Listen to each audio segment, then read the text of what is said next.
Ladies and gentlemen, it's showtime. Hello everybody and welcome to the Anime Lodge. My name is Aaron and I will be your host during your stay here. In this week's segment of Anime You Don't Know, we're going to be covering Magic Kaito 1412. I'm going to break down a few aspects of the show, spoiler free of course, to convince you that this anime is worth adding to your watch list. I will even be defending the infamous pointy noses from this show later in the video, so be sure to stick around for that. If you like this video, be sure to show me by hitting that like button, and hey, maybe the subscribe button while you're down there. That way you can hear me talk about more anime you don't know. Without further ado, let's grab a drink, and let's get started.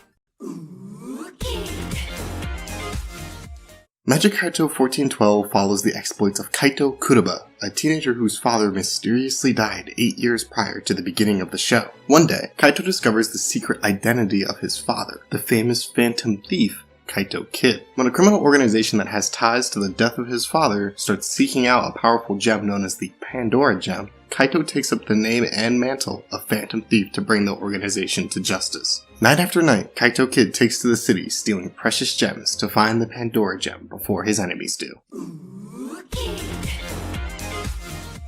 Each episode of Kaito Kid focuses on a different heist or exploit of the wondrous Phantom Thief, with the occasional two-part heist here and there. This episodic nature is important because it allows the anime to avoid an overly complex narrative. We're basically free to sit back and enjoy the flashy escapades and mind-boggling illusions of Kaito without worrying about missing a key character detail or important narrative thread. Considering that the magic tricks are the main selling point of each episode, it's important we have the chance to take them in fully. The anime also creates opportunities for us to turn our brains off at some points. This may sound like a negative story element, but I personally enjoy this because it makes the show feel fun. Anime that make an audience think can definitely be enjoyable, but shows that create a sense of fun and wacky adventure have their own merits. I don't say all this to imply that Magic Kaito doesn't have an engaging story, because it does. Kaito uncovering the truth of his father's death and his battle against the mysterious organization are overarching plot threads that are felt in just about every episode. Now, these are relatively simple plot threads, but they carry us through the story all the same. You know, speaking on that, I think simplicity is what makes Magic Kaito's story so charming. The key strength of episodic shows is their straightforward story structure. It allows for narrative flexibility, episodic variety, and distinctly memorable moments. For some good examples, look at Western cartoons like Danny Phantom or Teen Titans. These shows are memorable, partially for nostalgia reasons, but because a new viewer can be brought into the show at virtually any episode and have a pretty decent understanding of what's happening. All of these aspects can just help an audience member feel connected to the show, and overall I feel like that's the major strength of Magic Kaito's engaging story.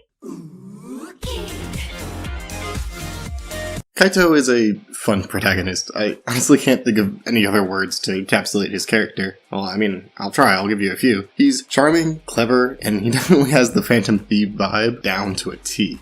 His love interest, Ako Nakamori, has a great dynamic with him. She's an earnest girl who has been friends with Kaito since they were kids. All throughout the show, they tease each other and they bicker like an old married couple, and tons of other characters are quick to point that out. A nice twist in their relationship is that Ako is the daughter of the police chief, Ginzo Nakamori, who's in charge of capturing the mysterious Kaito Kid. Ironically, Ako has a hatred for Kaito Kid because of the stress the investigation puts her dad under. This creates a natural barrier between Kaito and Ako despite their long-lasting friendship. Kaito can never reveal his identity, even to the person he's closest with. This is a common technique used in superhero and vigilante narratives because it helps create effective and natural character drama. Albeit Kaito and Ako's relationship is not the main focal point of the show, but whenever they're on screen together, we're definitely in store for some energetic and fun character moments. The side characters are also pretty darn amazing. They all have their own personalities and aspects that make them stand out. Some serve as friends, while others are rivals or antagonistic characters. Hell, some are even both, depending on the episode. Considering that one of the reoccurring characters in this show is freaking Conan from Case Closed, I think you can understand why I like the supporting cast. Alright, so even though I could talk more about how much I enjoy these characters in Magic Kaito, I also wanted to touch on magic, because it's a key element to the world of Magic Kaito, and it is important narratively. I just felt like putting it in this section since Magic Kaito takes place in a world very much like our own, and I wanted something to talk about. Now, there are some minor supernatural components at play, but the show draws a clear distinction between real magic and Kaito's magic. What this does for us is it grounds the world in reality and helps us suspend our disbelief. Kaito's magic tricks range from simple card tricks to grand displays of illusion, and the show even takes the time to explain some of his tricks, which gives us an inside view into what's happening. It almost creates a sense that we're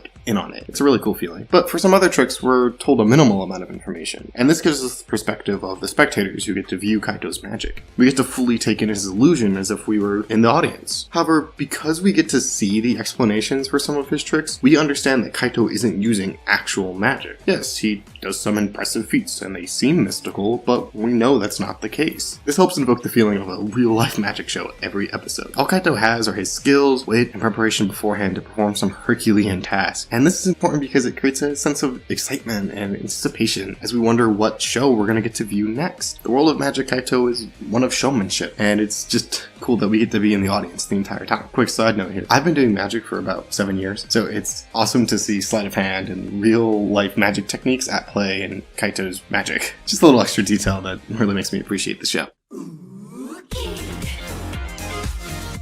So I'm gonna pull back the curtain here for a second and let you all know something. When I make these videos, I usually go back and watch at least a few episodes of the show I'm talking about, just so it's fresh in my mind. So I went back and I listened to some of the original soundtrack, or OST, for Magic Kaito 1412, and good fucking lord does it slap. Kaito's two themes, Ooh Kid and You'll See the Kid, are amazing songs, and they have this interesting mix of EDM and jazz. It may sound a little odd, but here, listen to this for a second.